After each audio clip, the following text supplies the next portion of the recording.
ka-chill! Welcome back to my channel! For today's episode mga ka-chill, it's a long holiday here in UAE.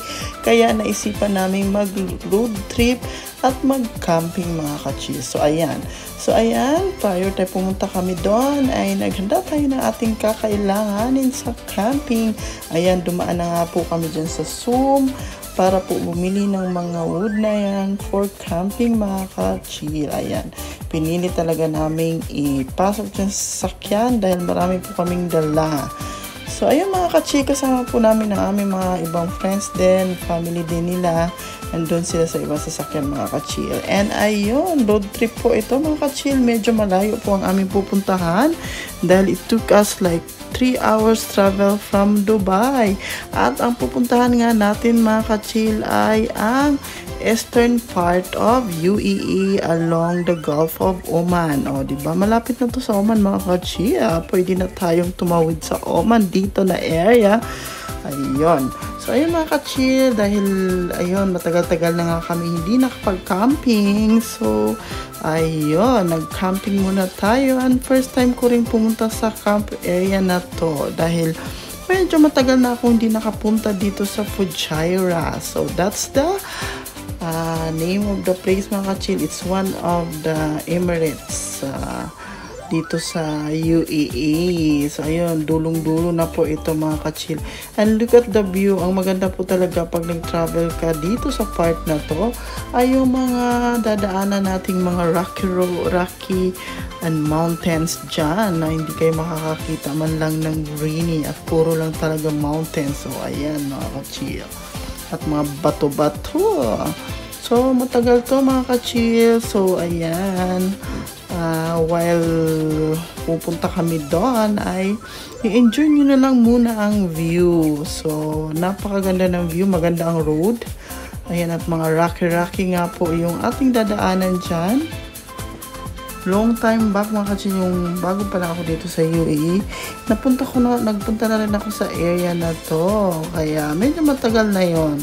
So, marami ng tourist destination ang place na to ngayon. So, pupuntahan din namin yan at kinabukasan dahil magka-camping po kami. So, the next day ay pupunta natin yung mga ibang destination dito dahil minsan na po tayong mapunta sa area na to. Look at the sky mga ka-chill, ang ganda din.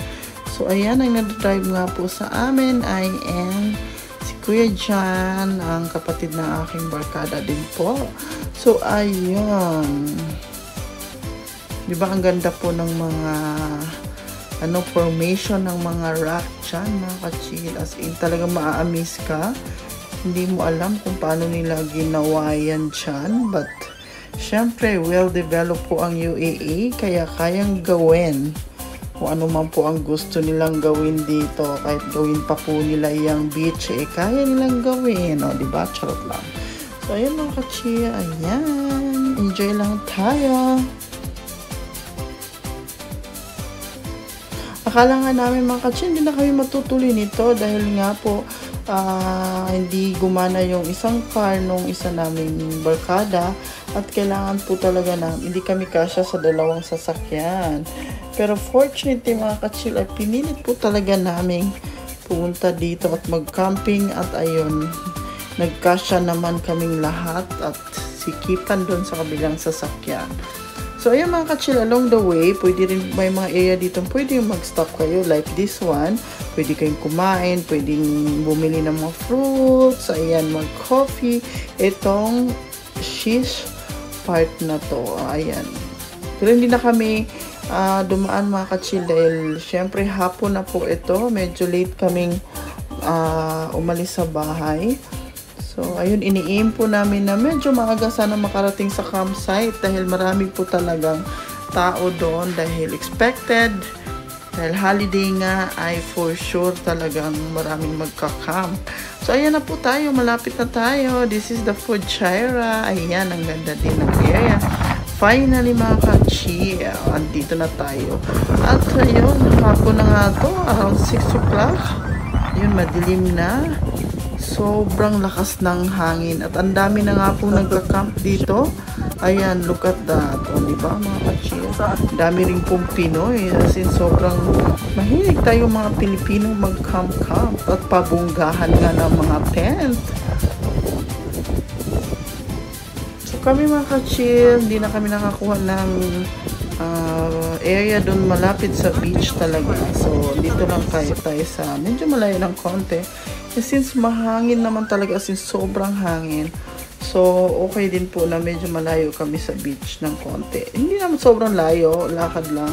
So ayan, nag-start na nga po kaming mag-barbecue dyan. Ito po ang maganda pag nagka-camping tayo, ayun talaga yung magba-barbecue tayo. Ayan. Ayan, hotdog. At ayun, magkain-kain, food trip. Ayan, nandito na nga at kumain na kami sa aming dinner. So ayan, ready na. Siyempre, bonding time naman talaga itong mga ka-chia at talaga namang minsan lang namin gawin ito. At siyempre, bingo tayo. Oh. Ano lang to, for fun lang mga ka-chia. Piso-piso lang, charot lang. So, ayan, nag-enjoy naman kami dyan sa aming pabingo at actually nanalo pa ako dyan.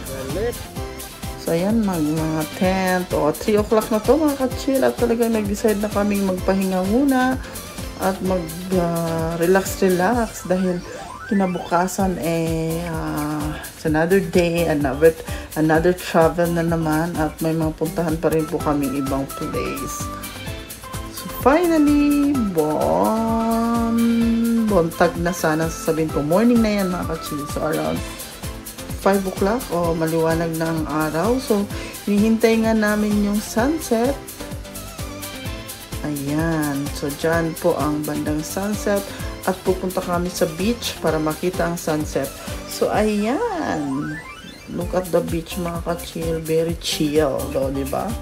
Tahimik. Pwede naman maligo din dyan. Siyempre hindi kami naligo actually kasi ayan, wala rin pong palitan at saka banlawan at malayo pa ang aming biyahe kaya ayan, dyan lang muna kami nag-chill lang sa water, hindi na kami naligo while waiting for the sunset.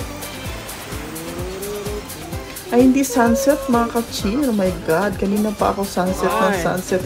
Sunrise po, sorry, oh my god, ayoko na ulitin ang aking voice over kaya sunrise po ang hinihintay natin, hindi sunset. Mukha namang sunset, joke lang. Pero sunrise ang aming hinihintay mga ka-chill. Ayan.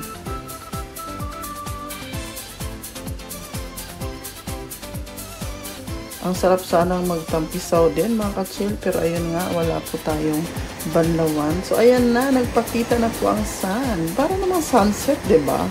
O, ayan, sunrise po yan mga ka-chill, hindi po sunset. So, ayan, look at that. It's so refreshing, relaxing. Maganda po talaga pag mga ganito. Nakaka-relax po once in a while. With the hassles of city life, punta po tayo dito sa secluded na place na pwede lang mag-relax. At ayan, mag-either sunrise or sunset mga ka-chill. Ayun lang. Till next time.